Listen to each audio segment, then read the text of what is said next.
Dinaan niya lang sa diplomasya pero alam ko yung pinupunto niya. Ikaw, Beshi, di mo lang ba didepensahan yung sarili mo? Kailangan ba lahat lunukin mo na lang? Gets ko na para kay Makmak. Gets na gets ko yun, Beshi. Pero ito na naman kasi tayo eh.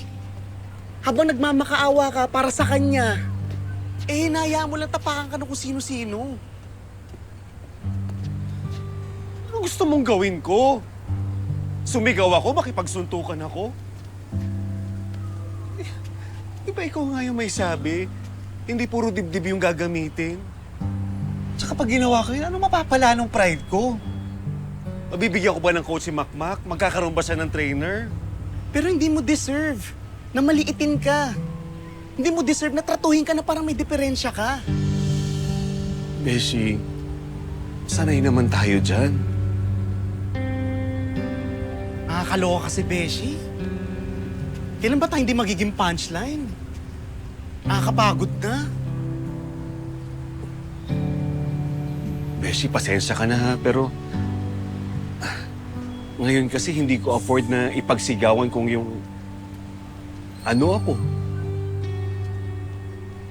Kailangan maging tatay muna ako.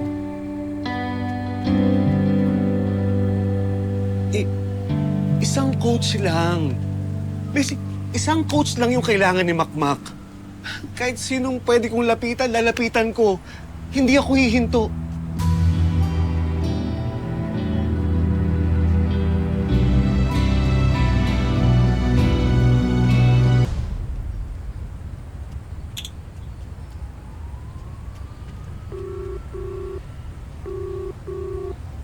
Hello, Coach Benjo.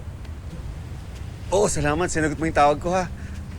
Opo, na-receive niyo po ba yung message ko? Oo. Napapanood niyo naman yung laban ni Makmak, di ba? Magaling ho tong anak ko, hindi kayo magsisisi. Coach, sige no, kailangan lang talaga. Tatanungin ko pa yung malaking utang na loob to. Di ba may gym kayo? Oy, kung gusto nyo, ipaglilinis ko kayo kahit isang buong taon pa. Coach! Hello? Hello, Coach? Hello?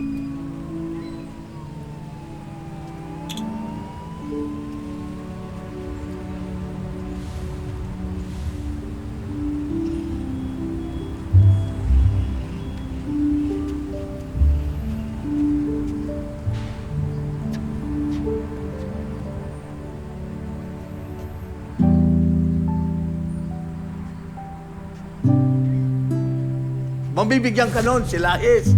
Huwag ka lang hanapan. Tumigil na siya kamo.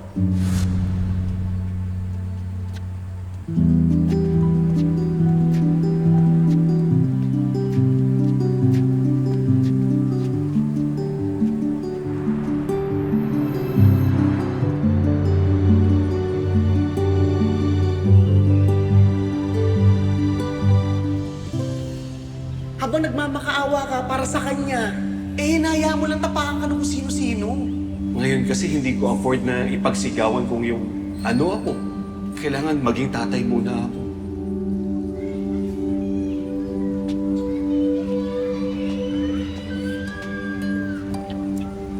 Sabi ko na nga ba eh.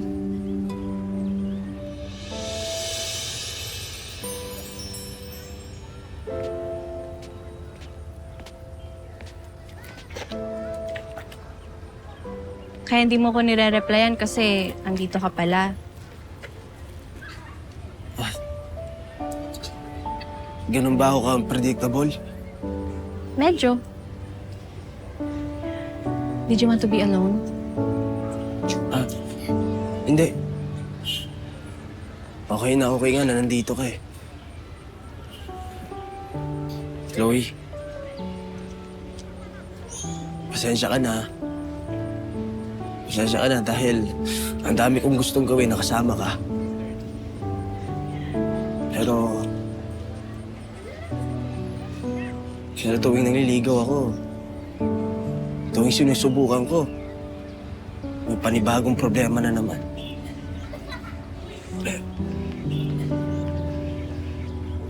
Wala naman akong sinabing dapat perfect ang panliligaw eh. To be honest, this kinda counts. Talaga? Oh, this. Yung ikaw. Being honest, being yourself. Mas okay pa nga to kesa yung pilitin mong dalhin ako sa 5-star restaurant tapos trying hard naman.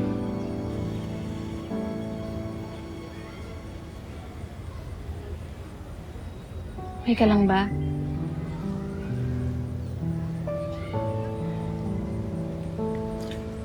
Di ko alam. Si tatay kasi.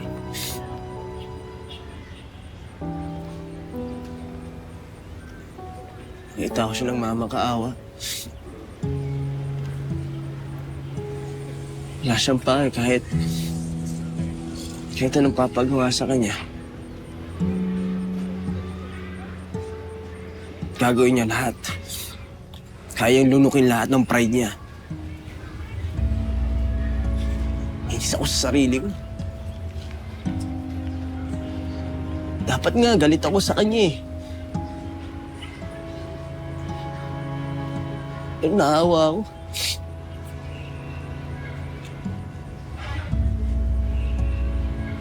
Naawa ako sa kanya.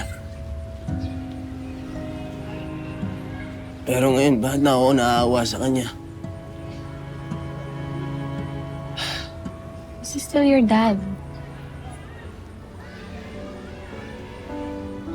Alam mo, we may disagree with our parents. Magulo. Minsan mali yung ginagawa nila. Pero kapag anak na nila yung involved, kahit ano kaya nilang gawin. Katulad ni Mang Nonoy. Di ba hindi naman ito yung first time na ginawa niya yan para sa'yo? Ano mo gusto sabihin?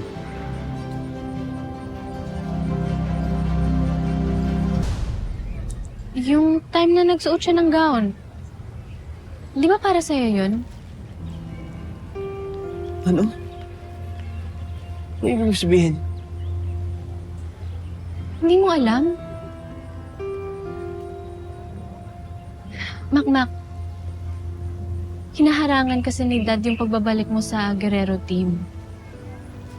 Kaya nakiusap si Mang Nonoy. Pumayag si Dad. Basta magsuot lang si Mang Nonoy ng gown and he did it for you, Makmak. Para makabalik ka sa boxing. Imagine mo, panalo ka naman kahapon tapos ngayon yung tatay mo yung winner. Tigilan niyo na yung pag-i-effort niyo. Yung paulit-ulit na yung sasaktan. Bakit kami na lang lagi sumasalo ng problema mo? Ng kahihiyan mo? Critical ngayon si Lolo? Nangyari dahil sa'yo? Pag may yun nangyari kay Lolo, hindi kita mapapatawad.